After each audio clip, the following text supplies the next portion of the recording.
Oke, kita lanjut lagi materi kita yaitu tentang penyajian data.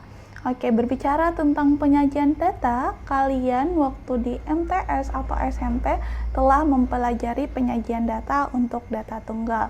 Nah, penyajian data untuk data tunggal itu dapat disajikan menggunakan tabel, diagram batang, diagram garis, dan juga diagram lingkaran. Nah, kali ini kita akan belajar tentang penyajian data untuk data kelompok, yang mana data kelompok ini dapat disajikan dengan tabel distribusi frekuensi, histogram, poligon frekuensi, dan juga dapat disajikan dengan menggunakan OGIF. Oke, di sini kita membahas yang pertama dulu, yaitu menyajikan data dengan menggunakan tabel distribusi frekuensi. Untuk lebih jelasnya kita lihat contoh berikut. Oke, jadi perhatikan hasil ulangan matematika 100 siswa berikut. Jadi ini adalah data mentah dari nilai ulangan matematika 100 siswa. Nah, saya akan mencoba menyajikan data mentah ini ke dalam tabel distribusi frekuensi seperti pada tabel berikut.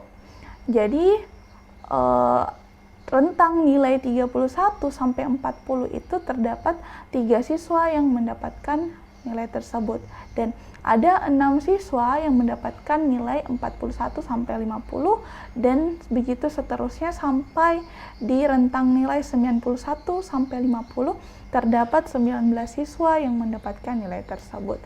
Nah, coba kalian bandingkan, kira-kira yang mana yang lebih kalian pahami?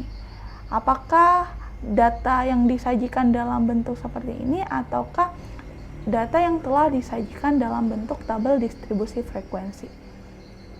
Ya, tentu saja jika kita menyajikan data dengan menggunakan tabel distribusi frekuensi, maka akan memudahkan kita untuk memahami data tersebut dan juga akan memudahkan kita untuk melakukan proses analisis data.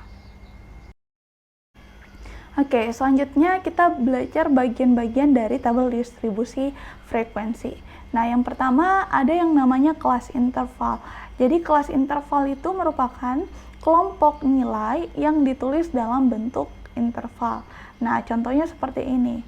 Pada data ini adalah kelas interval pertama, rentang nilainya adalah 31 sampai 40. Kemudian ada kelas interval kedua, rentang nilainya 41 sampai 50, dan kelas interval ketiga yaitu 51 sampai 60, kelas interval keempat rentang nilainya 61 sampai 70, dan seterusnya seperti itu.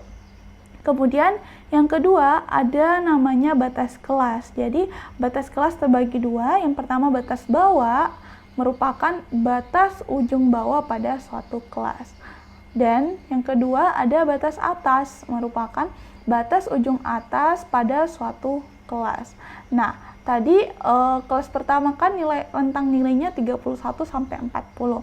Berarti batas bawahnya adalah 31 dan batas atasnya adalah 40, seperti itu. Nah, bagian yang ketiga ada yang namanya tepi kelas. Tepi kelas ada dua juga. Yang pertama tepi bawah. Rumusnya itu batas bawah dikurang ketelitian data. Kemudian yang kedua ada tepi atas, yaitu batas atas ditambah ketelitian data. Nah, di mana ketelitian datanya itu jika datanya bilangan bulat, maka ketelitian datanya adalah 0,5. Sedangkan jika datanya dalam bentuk bilangan desimal, maka ketelitian datanya adalah 0,05. Seperti itu. Jadi untuk ini tabel distribusi frekuensi ini kan batas bawahnya adalah 31. Berarti untuk mencari tepi bawahnya langsung saja 31 kurang 0,5 hasilnya 30,5 ya. 30,5. Sedangkan untuk tepi atasnya di sini kan batas atas ditambah ketelitian data. Berarti langsung saja 40 ditambah 0,5 ya. Hasilnya 40,5. Jadi tepi bawahnya tadi 30,5 dan tepi atasnya adalah 40,5 seperti itu. Oke. Selanjutnya ada namanya panjang kelas atau P. Panjang kelas itu dirumuskan dengan TA dikurang TB. Jadi tepi atas dikurang tepi bawah. Yang mana tadi panjang, berarti panjang kelasnya ini adalah karena tepi atasnya 40,5, berarti kita kurangkan dengan tepi bawahnya yaitu 30,5. Seperti itu ya. Hasilnya 10. Oke. Jadi panjang kelasnya ini adalah 10. Nah, selanjutnya ada yang namanya titik tengah kelas atau XI. Rumusnya yaitu 1/2 BA ditambah ya, ini ditambah. Oke, sorry. Jadi ini rumusnya BA ditambah BB. Jadi 1/2 BA ditambah BB. Artinya 1/2 dari batas atas ditambah batas bawah. Semisal tadi di kelas pertama, batas bawahnya kan 31. Jadi 1/2 kali 31 ditambah batas atasnya itu 40. Oke, berarti 1/2 dari 71 ya.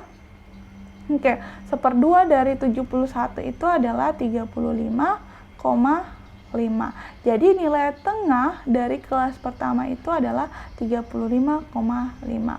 Untuk kelas kedua, berarti langsung saja 41 ditambah 50 dibagi 2. Hasilnya 91/2 ya. Berarti 45,5. Untuk kelas ketiga berarti 55,5. Kelas keempat berarti nilai tengahnya adalah 65,5 seperti itu. Begitupun seterusnya. Jadi rumusnya yaitu 1/2 BA ditambah BB ya. Jadi adapun cara mengelompokkan data ke dalam kelas-kelas interval. Yang pertama itu kita tentukan dulu jangkauannya atau J-nya ya. Jadi rumus jangkauan itu adalah data terbesar dikurang dengan data terkecil. Kemudian langkah kedua yaitu kita menentukan banyaknya kelas interval. Di mana untuk menentukan K-nya itu yaitu sama dengan K sama dengan 1 tambah 3,3 log N. Nah, kemudian langkah selanjutnya yaitu kita menentukan panjang kelasnya. Di mana panjang kelas itu rumusnya J per K. Jangkauan dibagi dengan kelas intervalnya ya, seperti itu. Nah, kita langsung contohnya saja. Nah, sajikan data usia orang tua siswa berikut ke dalam distribusi frekuensi. Jadi di sini ada data usia orang tua siswa. Di sini datanya ada 40 ya. Jadi kita kerjakan sesuai dengan langkah-langkah yang telah saya ajarkan. Yang pertama itu kita mencari jangkauannya terlebih dahulu. Jangkauannya berarti kita lihat di sini data terbesarnya. Di sini data terbesarnya adalah 53. Berarti kita tulis 53 dan data terkecilnya adalah 30 ya. Berarti jangkauannya itu 53 kurang 30 hasilnya 23. Nah, selanjutnya kita tentukan banyaknya kelas intervalnya. Rumusnya K sama dengan 1 tambah 3,3 log 40. Jadi 1 ditambah 3,3 log 40 itu 1,6. Berarti 1 tambah 3,3 kali 1,6 itu hasilnya 5,28. Jadi 1 tambah 5,28 itu hasilnya 6,28. Atau bisa kita bulatkan jadi 6 ya. Jadi banyaknya kelas intervalnya nanti ada 6. Seperti itu. Nah, selanjutnya kita tentukan panjang kelasnya. Panjang kelas itu kan jangkauan dibagi banyaknya kelas interval. Jangkauannya tadi adalah 23, sedangkan kelas intervalnya tadi ada 6, berarti 23 bagi 6 hasilnya 3,83 atau kita bulatkan menjadi 4. Jadi panjang kelasnya nanti adalah 4. Nah, kita buatkan ke dalam tabel seperti ini. Jadi kita lihat, yang pertama itu rentang usianya 30. Tadi kan data terkecilnya 30, berarti rentang usianya 30. Kemudian karena panjang kelasnya 4, jadi langsung saja ya, P kurang 1 sama dengan 4 kurang 1 sama dengan 3. Berarti 30 langsung saja tambah dengan 3.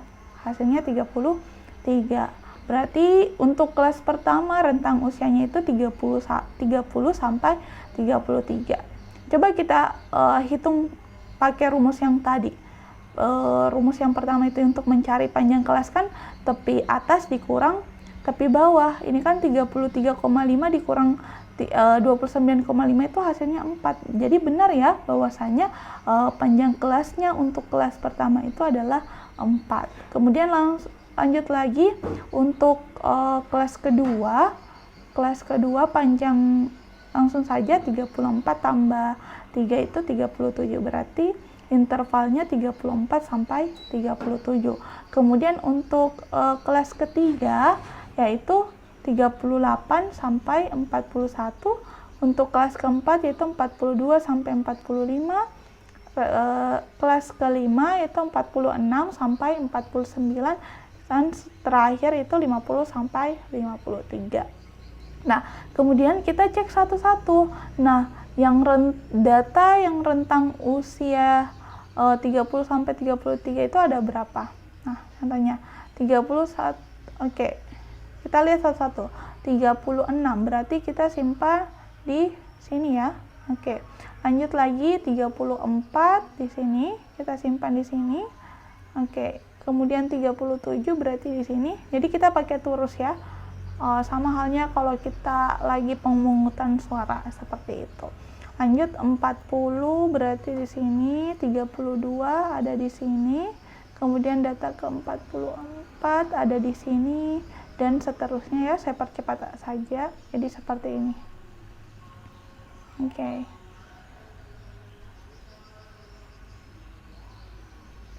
Nah, setelah itu kita hitung data rentang usia 30 sampai 33 itu frekuensinya ada 9, dan rentang usia 34 sampai 37 itu frekuensinya ada 12, dan untuk rentang usia 38 sampai 41 itu sebanyak 6, dan untuk usia 42 sampai 45 itu ada 6 juga, dan untuk usia 46 sampai 49 ada 4, dan yang terakhir rentang usia 50 sampai 53 ada 3.